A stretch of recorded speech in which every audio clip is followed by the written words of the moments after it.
Puji dan syukur marilah kita panjatkan kehadirat Allah Subhanahu wa Ta'ala atas berkat rahmat, ridho dan karunia-Nya kita semua dapat berkumpul di ruangan tercinta ini.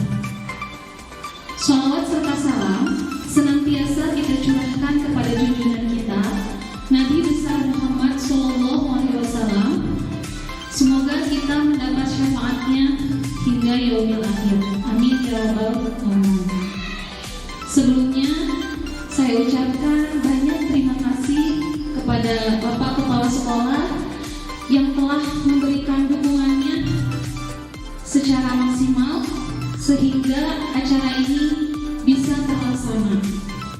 Tidak lupa pula kepada Bapak Ibu Guru saya ucapkan terima kasih atas kehadirannya dalam acara diseminasi menyebarkan pemahaman dan penerapan pengalaman budaya positif bersama saya Nur Hayani SPD dari SD Negeri 1 Cisomang, Kecamatan Cikalongwetan, calon guru penggerak Angkatan 9 Kabupaten Bandung Barat. Adapun tujuan dilaksanakannya acara ini yaitu yang pertama untuk pemenuhan tugas aksi nyata pada modul 1.4 budaya positif. Kemudian yang kedua yaitu apabila ilmu, saya ingin berbagi sedikit ilmu yang sudah didapat ketika mengikuti pendidikan guru penggerak. Karena kalau ilmu sedikit saja disimpan tidak dibagikan, itu tidak akan ada manfaatnya. Jadi sekarang saya ingin berbagi sedikit ilmu yang sudah didapat, semoga bisa bermanfaat bagi Bapak Ibu. Baiklah Bapak Ibu, masih semangat? Semangat ya? Nah, untuk membangkitkan semangat, kita ice breaking terlebih dahulu ya Bapak Ibu. Ya, boleh kita berdiri sama-sama pada. Masih ingat ya Bapak Ibu dengan dengan anak-anak biasanya ice breakingnya yang seperti ini. Buka, tutup. Ya sudah tahu Bapak Ibu? Tapi kita semangat dulu ya. Saya ingin mendengar suaranya. Siapa kita? Cisomang 1. Sekali lagi, siapa kita? Cisomang 1. Baik, kita mulai ya. Tangannya di atas dan sambil seperti ini. Kita mulai dalam hitungan 3. 1, 2, 3. Buka, tutup, buka, tutup. Bertepuk tangan. Buka, tutup, buka, tutup. Tepuk tangan lagi. Digulung-gulung, digulung-gulung. Sambil tersenyum, digulung-gulung sambil tertawa. Ya, semangat ya Bapak Ibu. Baiklah Bapak Ibu, sebelum kita memasuki ke materi itu tujuan pendidikan menurut Ki Hajar Dewantara.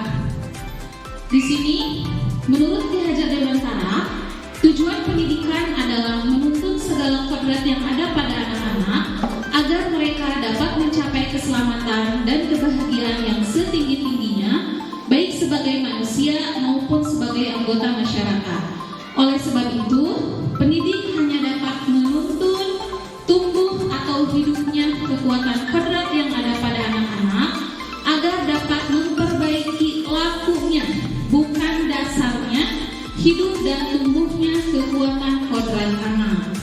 Nah, di sini Bapak Ibu ada kata menuntun. Boleh berbagi suara merdunya? Menuntun itu menurut pandangan Bapak Ibu apa ya? Menuntun, membimbing, mengarahkan, mengajak, membawa. Iya. Jadi kita sebagai guru tugasnya itu adalah menuntun, bukan untuk mengubah perilaku peserta didik itu sesuai dengan keinginan kita, ya, karena anak itu sudah punya kodrat dan keunikannya masing-masing. Nah, makanya tugas kita itu adalah menuntun dan mengarahkannya hingga mencapai keselamatan dan kebahagiaan yang setinggi-tingginya. Diibaratkannya seperti ini, pendidikan itu adalah sebagai lahan pertanian diibaratkannya. Kemudian sekolah diibaratkannya sebagai lahan pertaniannya. Kita, guru, diibaratkannya sebagai petani. Kemudian murid atau anak-anak diibaratkannya sebagai benih atau padi.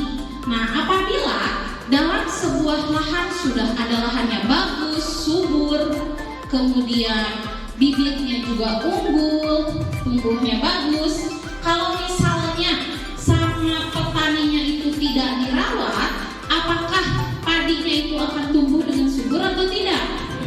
Iya, padinya itu tidak akan tumbuh subur karena tidak mendapat perlakuan atau tidak mendapat perawatan.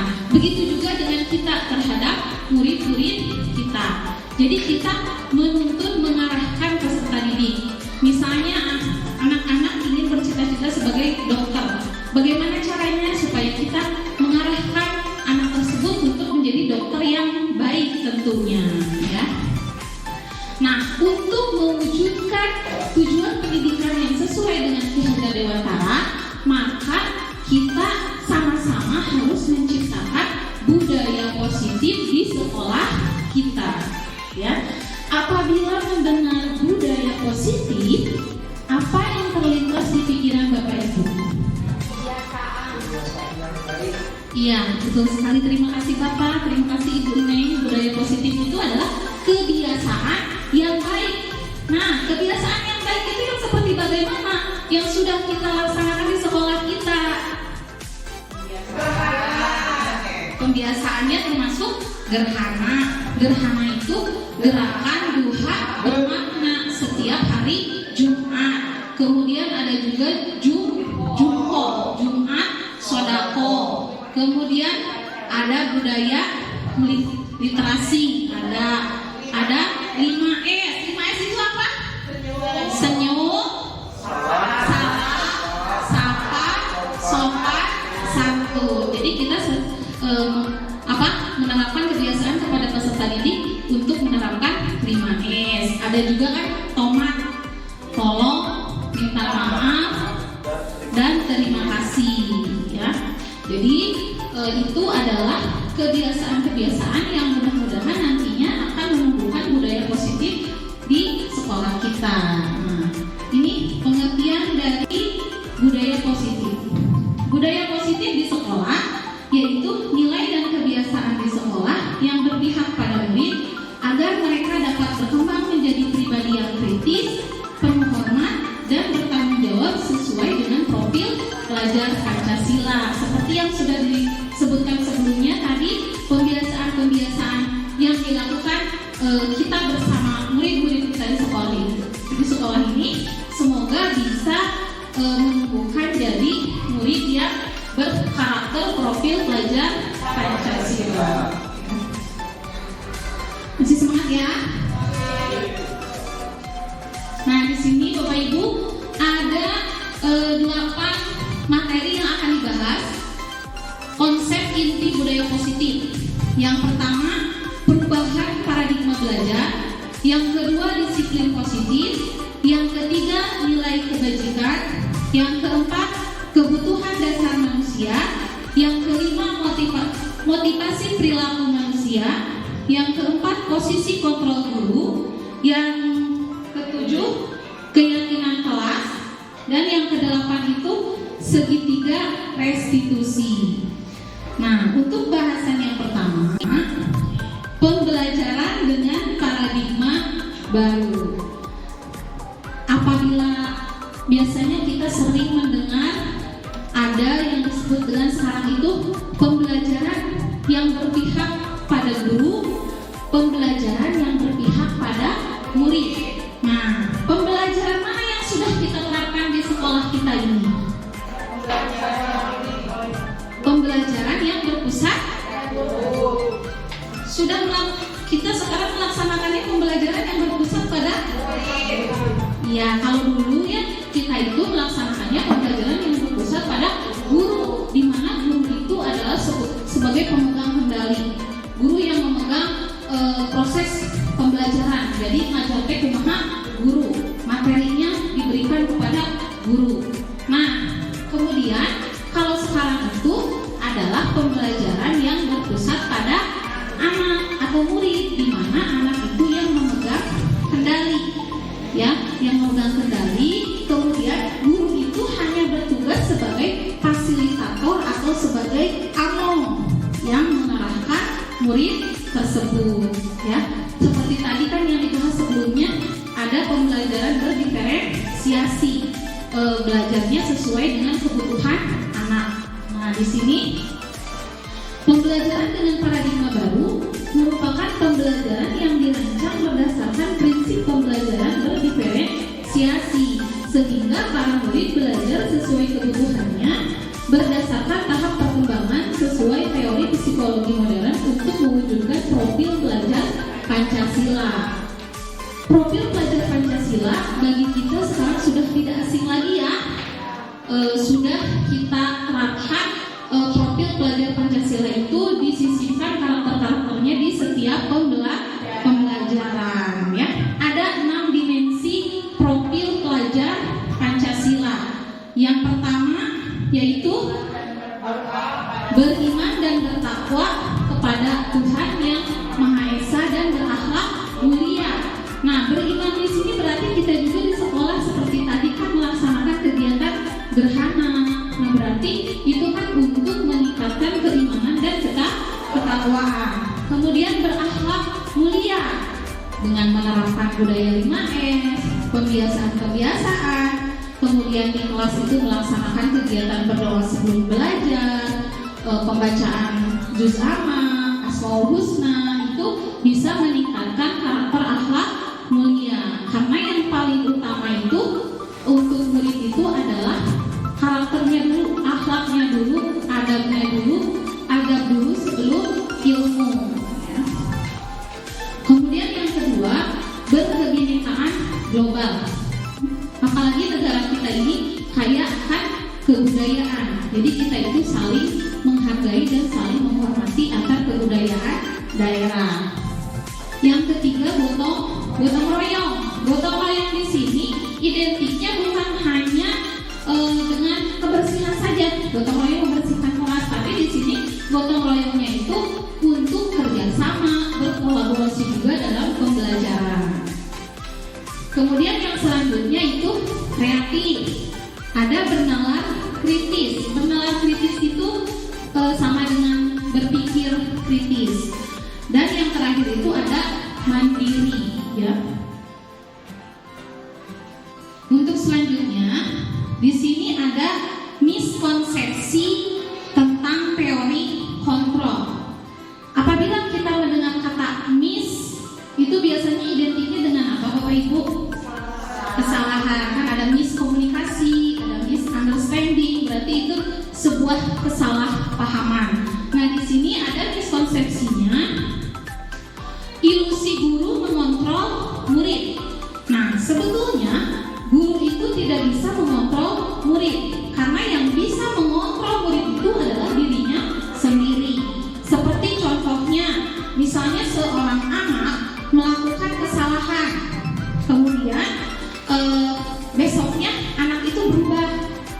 Nah, kata gurunya, alhamdulillah sekarang anaknya berubah berkat dengan bantuan saya. Nah, ternyata itu bukan kita yang mengontrol, tapi yang mengontrolnya itu adalah anak itu sendiri. Karena bisa saja nanti ketika tidak ada kita sebagai guru ataupun tidak ada yang memantau, anak itu bisa saja melakukan kesalahannya lagi, ya, mengulangi kesalahannya lagi. Jadi miskonsepsinya itu guru tidak bisa mengontrol murid atau anak.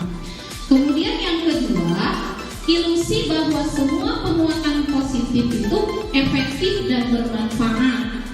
Bapak Ibu, kalau kita mendengar penguatan efektif itu biasanya identiknya dengan apa ya?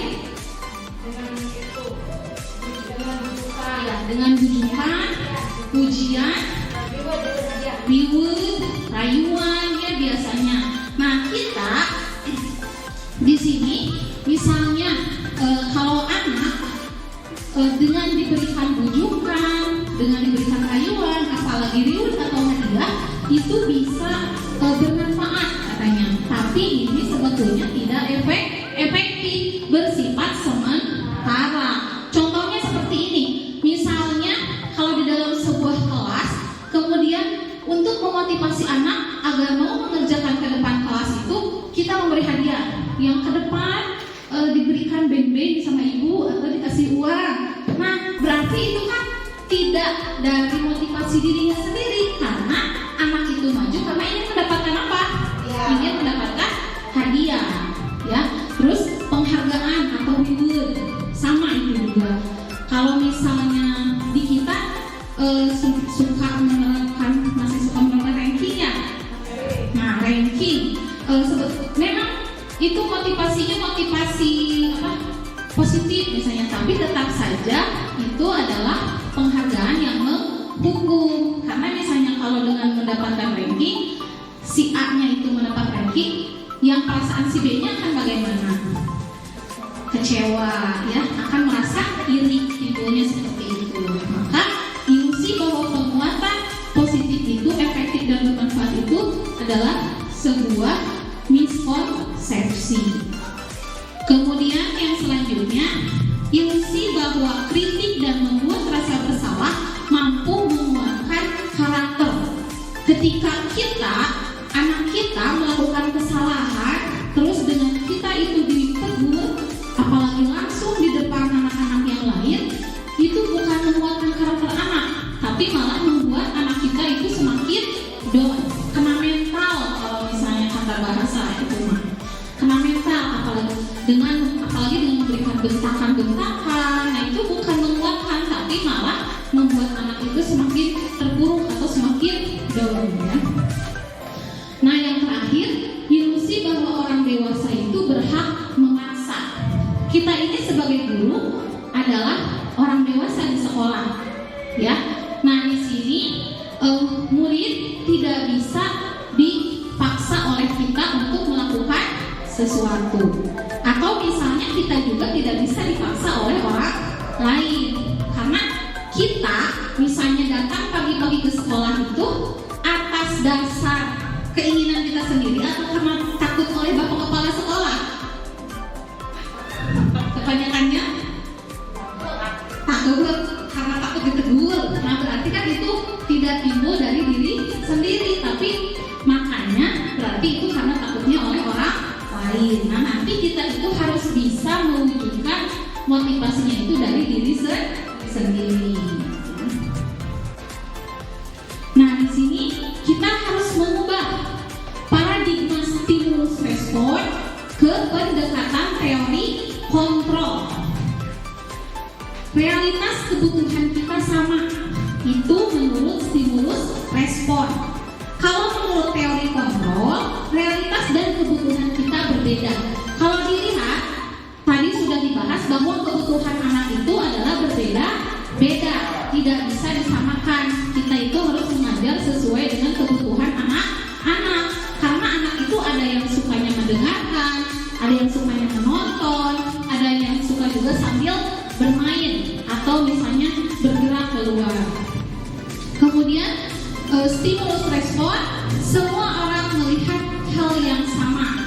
Tapi kalau berdasarkan teori kontrol, setiap orang memiliki gambaran yang berbeda. Iya, karena dari tadi kebutuhannya itu berbeda, maka gambarannya juga pasti berbeda. Yang selanjutnya, kita mencoba mengubah orang agar berpandangan sama dengan kita. Apakah bisa?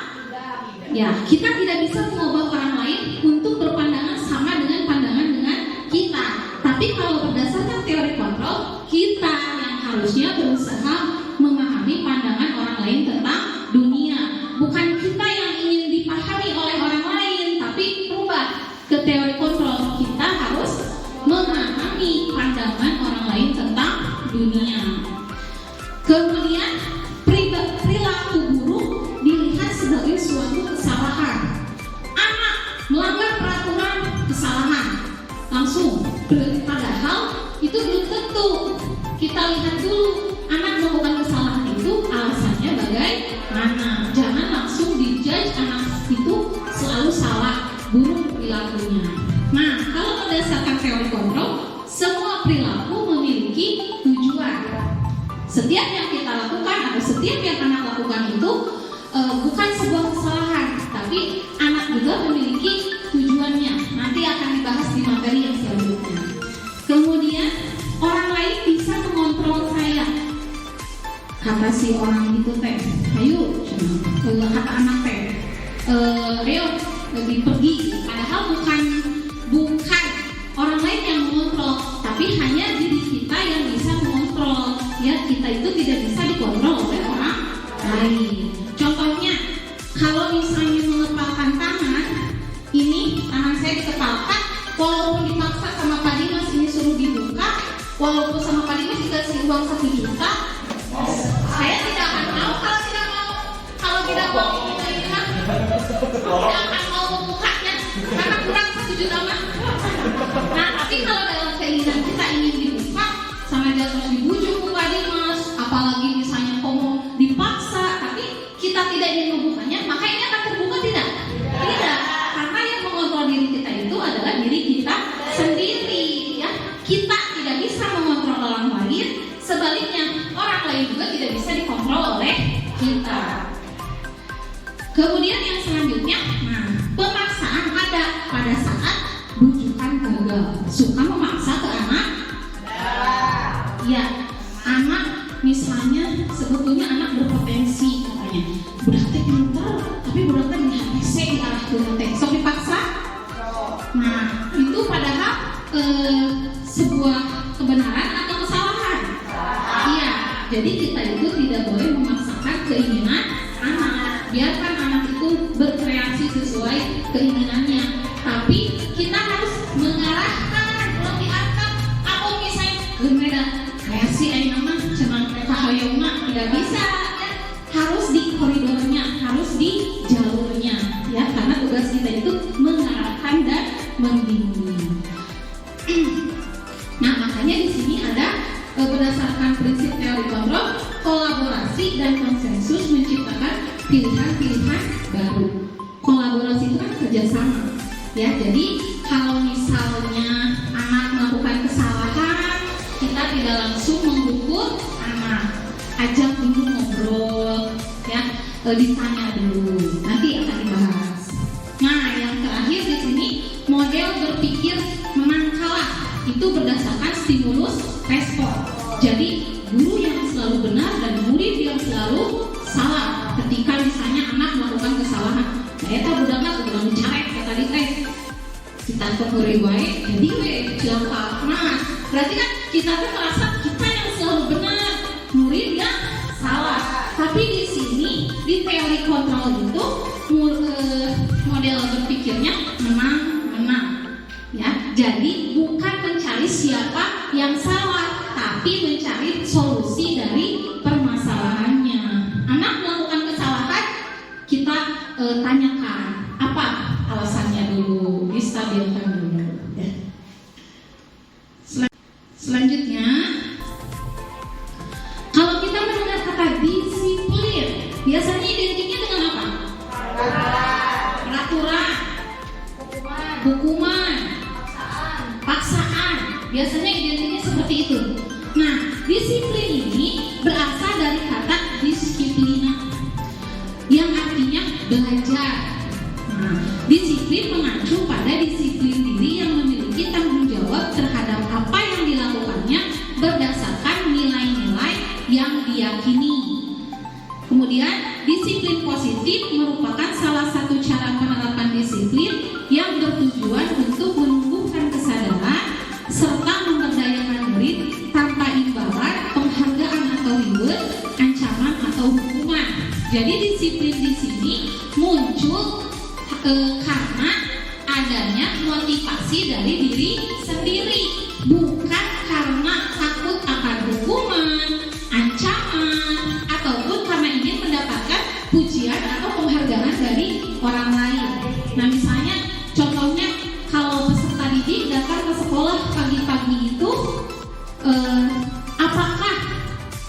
itu datangnya karena takut dimarahi oleh bapak ibu gurunya, atau memang anaknya itu sudah mempunyai keyakinan dari diri sendiri. Nah, itu yang harus kita tanamkan kepada anak didik kita.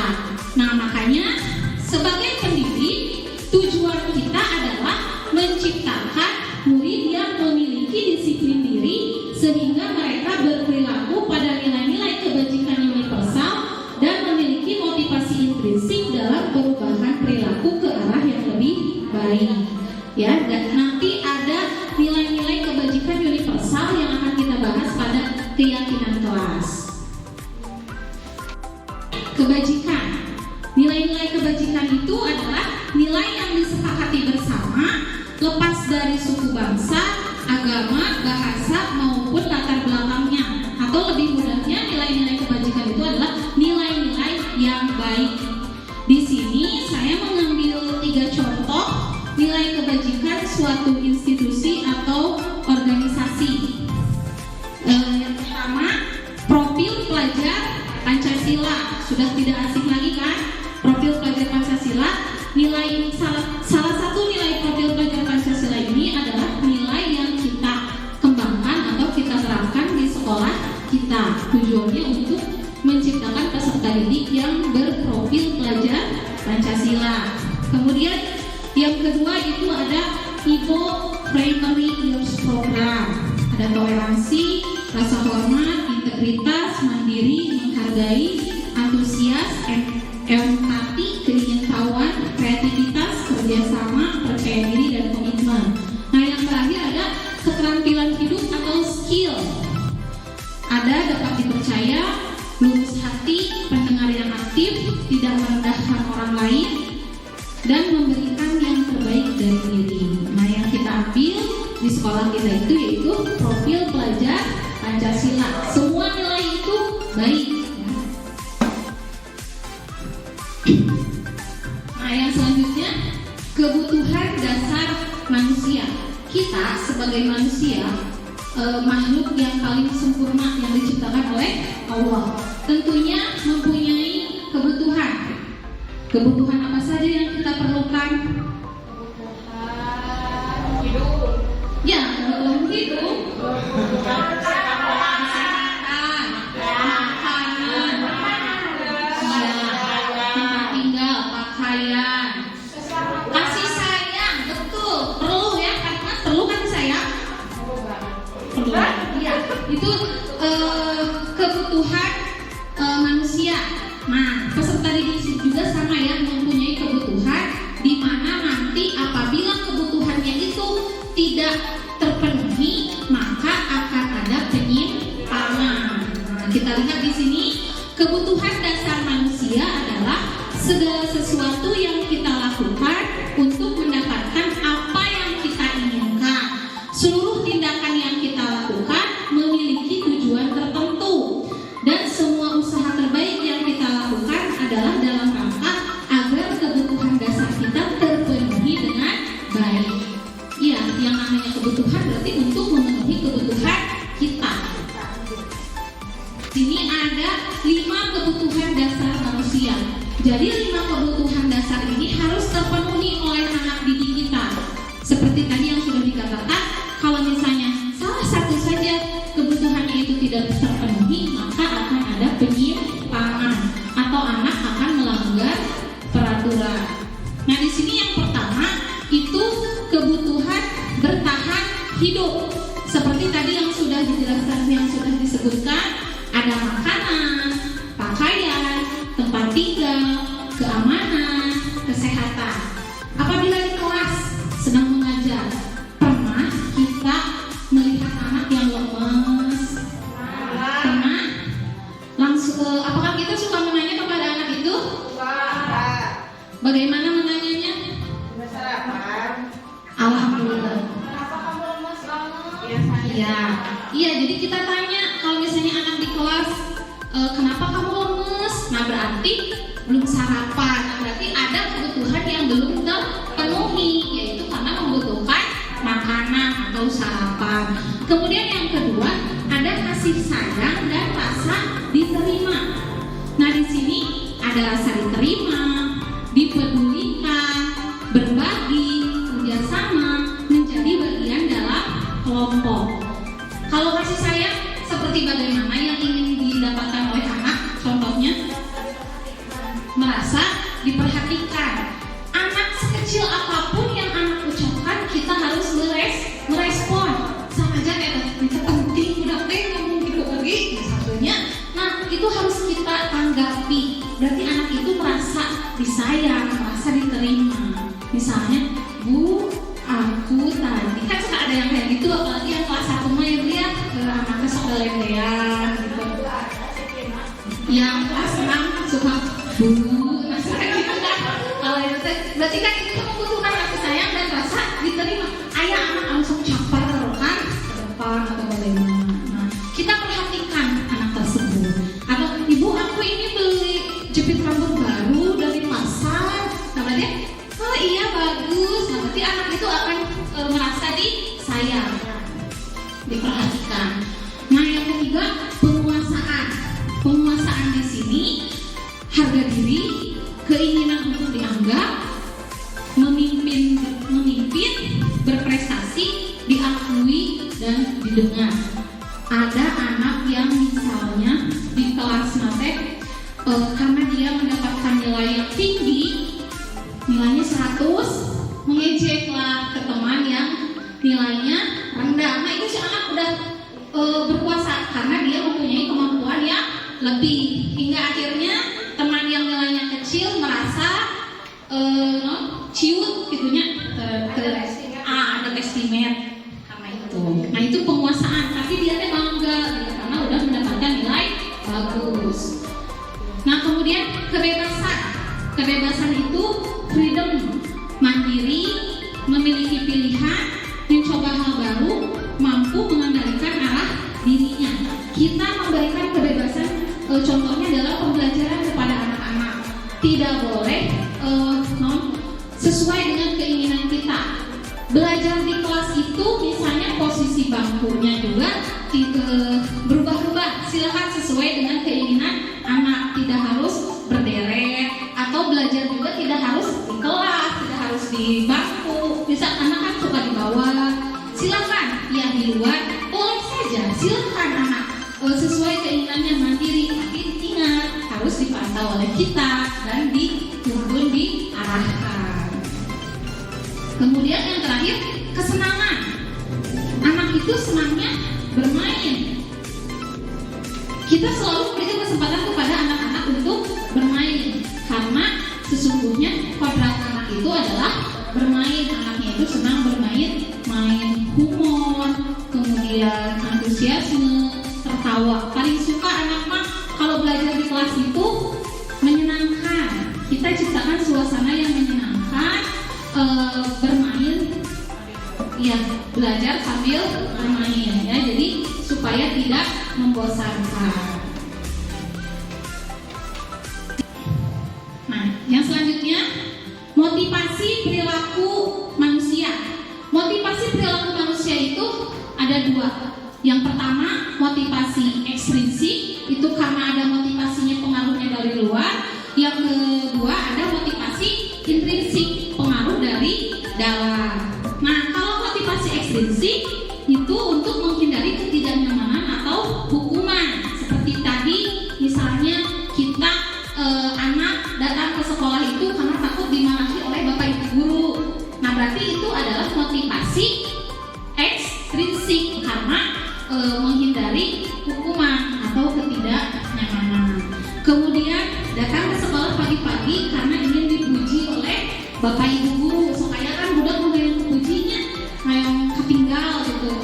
Nah, berarti itu sama, motivasi ekstrinsik. Nah, yang paling bagus itu adalah untuk menjadi orang yang mereka inginkan dan menghargai diri sendiri dengan nilai-nilai yang mereka percaya, yaitu timbulnya dari diri sendiri atau motivasi intrinsik. Datang pagi itu karena mereka menghargai waktu, seperti itu. Nah, di sini ada perbedaan antara hukuman, konsekuensi, dan restitusi. Mungkin kalau hukuman dan konsekuensi itu sudah sudah tidak asing lagi bagi kita. Nah, kalau restitusi saya juga mengetahuinya sekarang karena sedang mengikuti pendidikan guru penggerak. Kalau hukuman itu sifatnya itu tidak terencana atau tiba-tiba. Murid tidak tahu apa yang akan terjadi, murid tidak dilibatkan, bersifat searah, berupa hukuman fisik atau psikis. Nah, contohnya, misalnya kalau ada murid yang kesiangan, kita langsung berdiri di depan itu tiang bendera hormat. Nah, kan anak tidak tahu apa yang akan terjadi. Kemudian satu arah, hanya guru yang menentukan. Anak menerima begitu saja hormat dari tiang bendera. Itu adalah hukuman. Dan hukuman itu tidak hanya berupa fisik, ada juga hukuman verbal berupa kata-kata yang pedas misalnya. Ya, kita tidak boleh menyakiti hati anak. Akan dengan kata-kata itu akan membekas lidah tidak bertulang, tapi ya akan membekas gitu kata-katanya. Nah, yang selanjutnya konsekuensi. Kalau konsekuensi, ada yang pernah memberikan konsekuensi kepada murid-muridnya? Tadi kan kalau berupa hukuman anak langsung dihukum, disuruh lari, berdiri di depan kelas, bersihkan WC. Kalau konsekuensi itu ada rencana dulu kan, dengan anak sudah disepakati. Kalau misalnya kesiangan udah 3 kali, berarti nanti kamu belajarnya di luar. Ada kesepakatan terlebih dahulu. Sudah pernah melaksanakan konsekuensi? Ada yang mau berbagi pengalamannya? Berbagi pengalaman misalnya guru olahraga, Pak Dimas pernah memberikan konsekuensi kepada anak? Seperti bagaimana? Boleh berbagi cerita?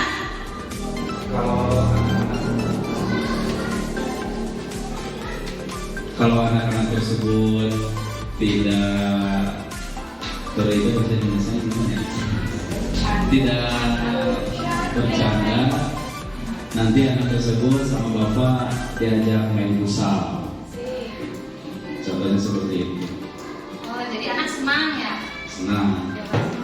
Berarti ini mah bukan ke konsekuensi ya? Motivasi mungkin ya Pak ya? Oh iya, silakan.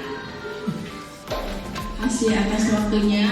Yang pernah saya terapkan dulu, pernah ada anak yang bawa bola ke kelas. Ketika jam pembelajaran, mereka bermain di belakang. Terus akhirnya bolanya saya ambil. Terus saya kasih peringatan kalau sekali lagi seperti itu, bolanya akan saya ambil kembali meskipun dia beli lagi gitu. Seperti itu. Sudah, tidak ada lagi berbagi pengalaman. Nah, jadi konsekuensi itu terencana seperti tadi kata Bu Nenernya. Jadi sudah disepakati antara guru dengan murid. Kemudian tapi murid tetap dibuat tidak nyaman karena ada konsekuensinya tadi. Kalau misalnya nanti main bola dulu, bolanya akan diambil lagi. Ya.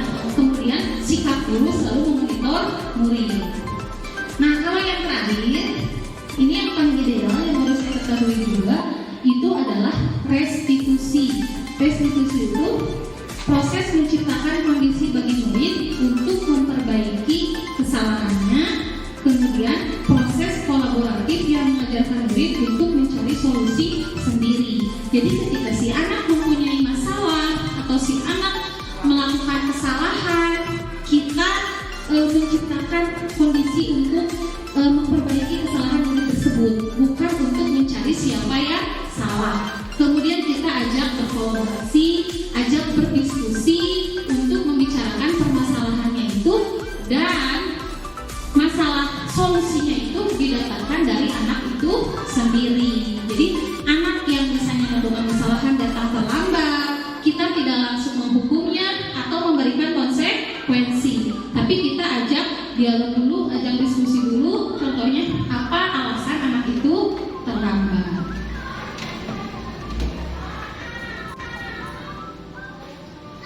Nah, di sini ada 5 posisi kontrol guru. Kita sebagai guru sampai sekarang sudah memposisikan kontrol yang mana?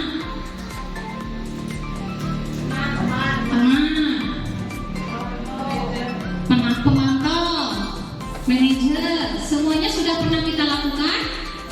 Ya, semuanya sudah pernah kita lakukan. Posisi kontrol yang paling ideal itu adalah posisi kontrol sebagai manajer. Ya, kalau penghukum tadi setiap anak melakukan kesalahan langsung dihukum. Pembuat merasa bersalah, teman, pemantau, manajer. Ini ada contohnya. Nah, contoh penerapan 5 posisi kontrol guru. Ada sebuah kasus. Kasusnya simpel saja, murid tidak memakai sepatu ke sekolah. Karena banyak, saya ambil ini karena contohnya di kelas 6 ada beberapa siswa yang ke sekolah itu kadang suka memakai sandal. Nah, di sini digunakan posisi kontrolnya.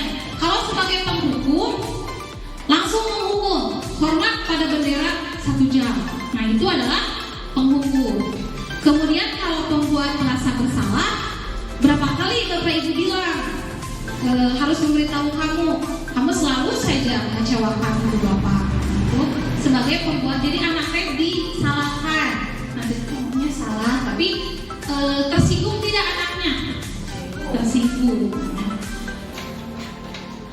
Nah, kalau sebagai teman ada cirinya. Cirinya ada apa Bapak Ibu?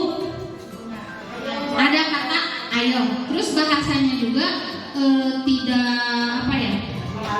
Ya, tidak baku, lebih halus, kayak teman aja, kayak ngobrol gitu. Ayo dong, ikuti aturan sekolah, tolong bantu ibu ya. Sekali ini aja. Nah, terus ya udah nggak apa-apa, lain kali jangan kayak gitu lagi. Kita kalau anak yang sah, ya udah, kita tunggu dulu ya. Terus berarti itu kita sebagai teman, posisi kontrolnya. Kalau sebagai pemantau, kamu sudah melanggar peraturan sekolah. Kamu tahu konsekuensinya, buka sandalnya dan jangan diulangi lagi. Jadi ini hampir perpaduan antara apa itu teman ya dengan pembuat merasa bersalah atau penghukum. Tadi lebih baik dari penghukum, kemudian pembuat merasa bersalah. Nah, tapi ada yang lebih ideal lagi, yaitu ini sebagai posisi kontrol manajer. Apa kamu tahu kesalahanmu? Kira-kira bagaimana kamu memperbaiki kesalahanmu? Nah, ini. Jadi kalau anak melakukan kesalahan itu ditanya dulu alasannya kenapa. Jangan langsung diberikan hukuman, konsekuensi ataupun sejenisnya. Nah, mudah-mudahan ya Bapak Ibu, kita di sini bisa bersama-sama mewujudkan posisi kontrol kita itu, memposisikan diri kita itu sebagai kontrol manager. Nah, kita tebak-tebakan dulu ya. Di sini posisi kontrol apakah aku? Saya kecewa sekali dengan sikap kamu. Kira-kira ini apa ya Bapak Ibu? Ada yang lain? Sama semua jawabannya? Ya, kita lihat. Oh, betul sekali, tepuk tangan tuh. Membuat rasa bersalah. Kemudian yang kedua, kamu tidak pernah benar melakukannya. Penghukum, wah, sudah pada mantap ya. Ini sudah kita lihat jawabannya. Betul, penghukum. Yang ketiga, apa rencanamu untuk menyelesaikan masalah ini? Ya, posisi yang paling ideal. Kita lihat. Betul sekali. Posisi kontrol sebagai manajer. Ayolah, lakukan demi Bapak. Nah, tenang. Cirinya ada kata ayo bahasanya. Betul ya, sebagai teman. Nah, yang terakhir, kamu tidak pernah mendapat nilai jika tidak mengerjakan tugas. Apa ini Bapak Ibu? Kamu tidak pernah mendapat nilai jika tidak mengerjakan tugas. Kita lihat ya.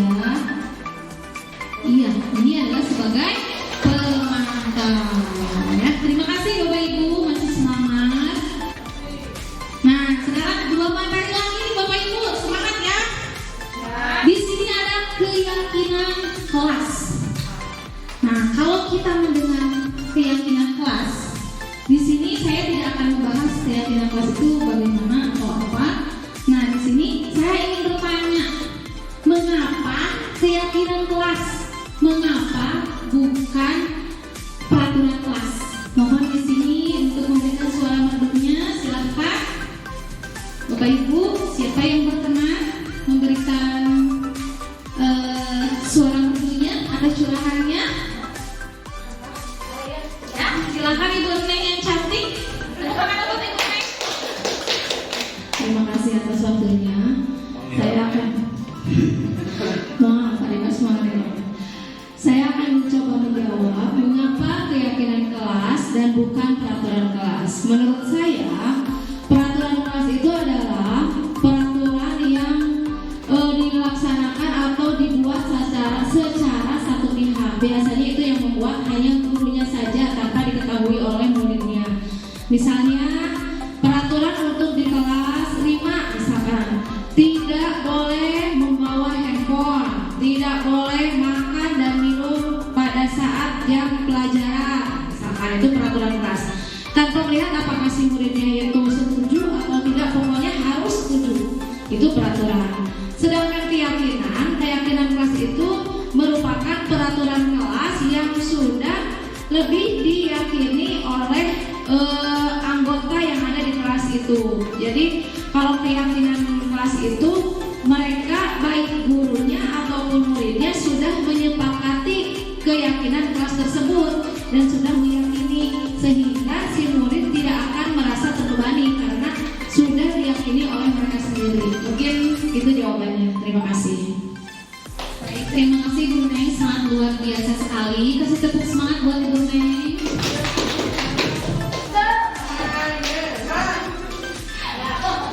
Tepuk salut buat Bu Neng. Tepuk salut. Jempol kanan, jempol kiri.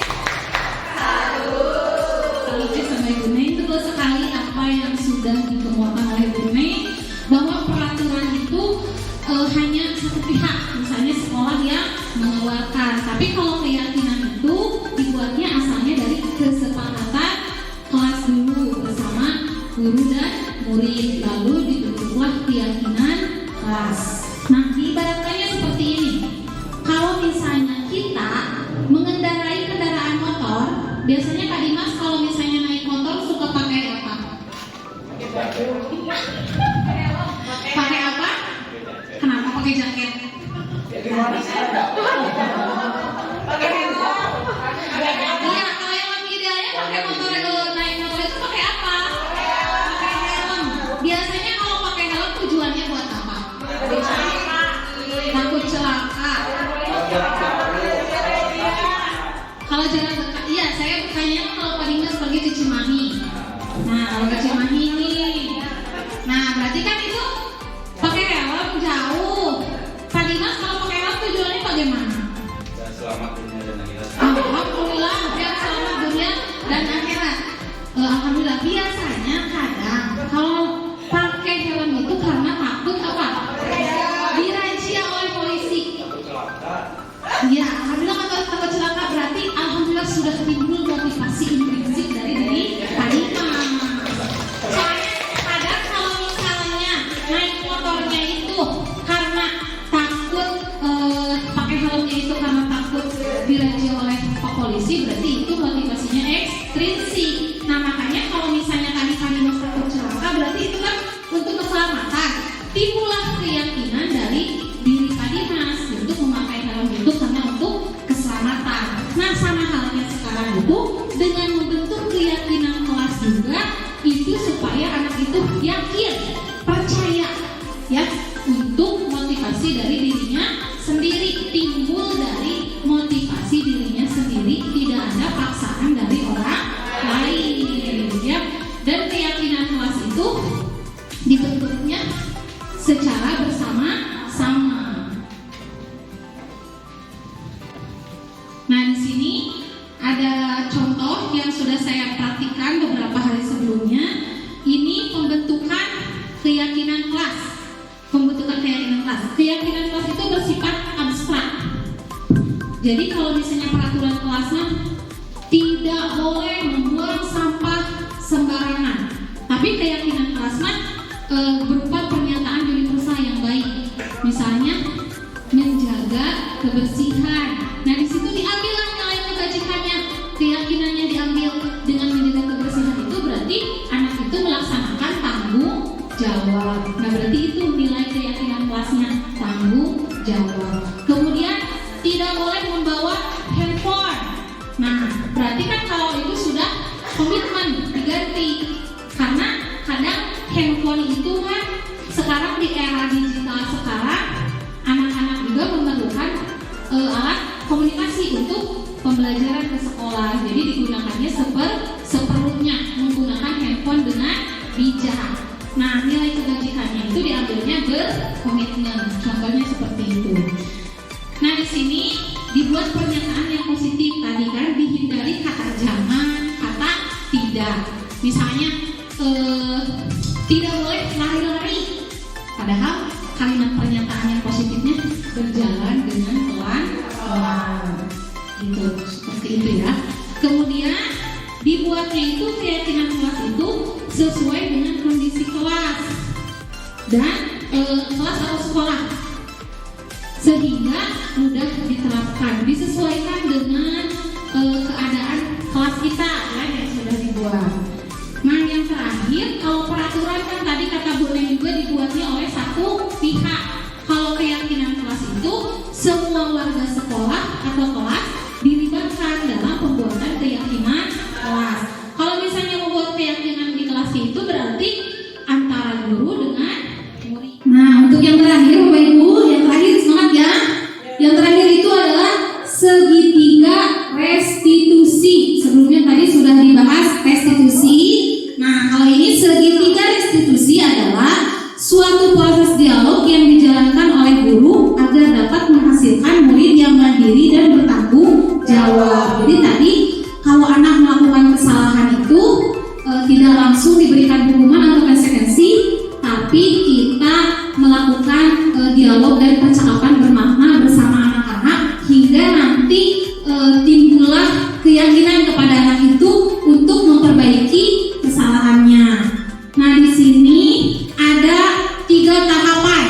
Yang pertama menstabilkan identitas, yang kedua validasi tindakan yang salah, yang terakhir adalah menanyakan keyakinan. Menstabilkan identitas berdasarkan prinsip membuat kesalahan adalah bagian dari proses pembelajaran. Jadi apabila anak melakukan kesalahan, tahap yang pertama yaitu kita menstabilkan identitas. Dengan contohnya misalnya berbuat salah itu wajar, tidak apa-apa, bukan kamu saja yang pernah berbuat salah, misalnya ibu juga pernah berbuat salah. Jadi dengan prinsip membuat kesalahan adalah bagian dari proses pembelajaran. Kemudian yang keduanya validasi tindakan yang salah. Berdasarkan prinsip setiap perilaku berupaya memenuhi kebutuhan tertentu. Tadi kan sudah dibahas sebelumnya, kalau anak melakukan kesalahan itu pasti karena ada kebutuhannya yang tidak terpenuhi. Nah maka di sini contoh kalimatnya misalnya, kamu pasti punya alasan melakukan hal itu, padahal kamu bisa melakukan yang lebih buruk dari itu ya. Jadi divalidasi dulu tindakannya setelah menstabilkan identitas itu. Misalnya kamu melakukannya karena mempertahankan sesuatu yang penting bagimu. Nah ini validasi tindakan. Dan yang terakhir adalah menanyakan keyakinan. Di sini menanyakan keyakinan berdasarkan prinsip teori kontrol, bahwa pada dasarnya kita termotivasi secara intrinsik. Jadi gunanya dari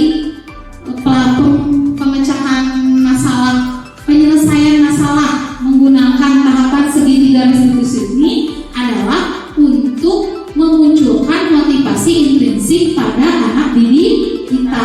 Jadi jika anak melakukan kesalahan itu, anak sadar akan kesalahannya dan mau berubah ke arah yang lebih baik. Contohnya di sini, apa keyakinan kelas kita, nilai-nilai apa yang telah disepakati bersama, seperti apa gambaran sebuah kelas yang ideal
di kelas, apakah perbuatan yang benar atau perbuatan yang salah, mungkin akan dilakukan.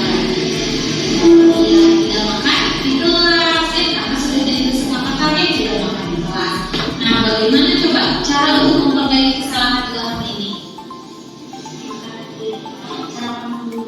Ya, sarapan dulu dari rumah, terus bangunnya juga tidak boleh terlambat, tidak boleh terlalu malam tidurnya. Supaya bisa sarapan, bisa berangkat ke sekolah tidak terlambat.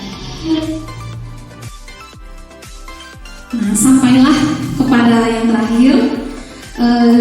Dalam penerapan program disiplin positif, hendaknya guru memiliki standar kepribadian profesional dan sosial yang baik, di mana guru mampu merefleksi dirinya dalam posisi kontrol saat ini, bagaimana perjalanan dirinya sebagai among atau manajer yang menuntut murid-muridnya menjadi insan yang mandiri, merdeka, dan bertanggung jawab sesuai dengan standar pendidikan nasional.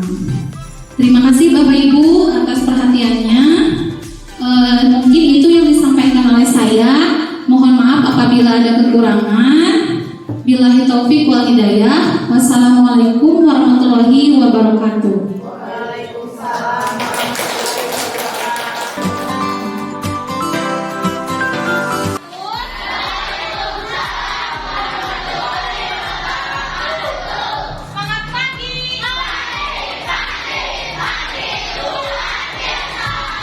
Alhamdulillah, semangat sekali pagi hari ini ya, di pagi yang cerah ini. Bagaimana kabarnya? Baik. Alhamdulillah. Luar biasa. Apakah kalian senang hari ini? Kita harus selalu senang ya, karena bahagia itu adalah kita yang cinta. Nah, baiklah anak-anak, pada kesempatan kali ini kita akan membuat keyakinan kelas. Ya, kita akan membuat keyakinan kelas yang akan kita sepakati bersama dan yang akan kita laksanakan bersama. Nah, dengan membuat keyakinan kelas ini, mudah-mudahan kalian bisa belajar dengan nyaman, aman di sekolah, ya, dan juga bisa belajar sesuai dengan keinginan kalian, sesuai dengan harapan kalian. Ya, Ibu akan membagikan kertas stiker ini. Silahkan kalian tulis harapan kalian, keinginan kalian, atau bisa juga peraturan sekolah yang ada di sekolah ini. Ya, kalian tulis di sini, kalian tuangkan di sini, dan nanti kalian tempelkan semuanya di papan. Kita tuliskan keinginan-keinginan, harapan-harapan kita, atau boleh peraturan yang ada di sekolah ini atau di kelas. Bisa dipahami? Ya. Sekarang Ibu bagikan satu orang satu. Silahkan tulis curahan hati kalian dan keinginan kalian. Ibu bagikan ya.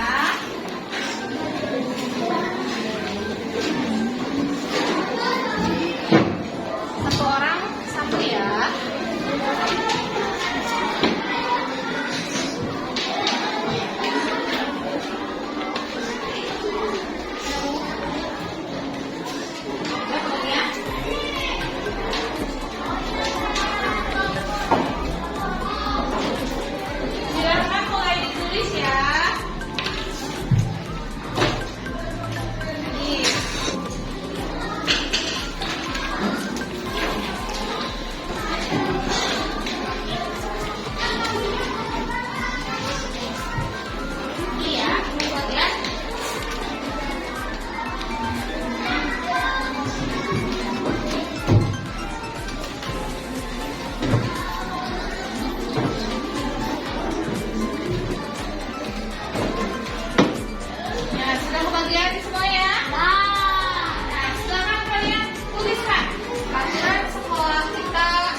membuat keyakinan kelas bersama ibu, guru, dan teman-teman.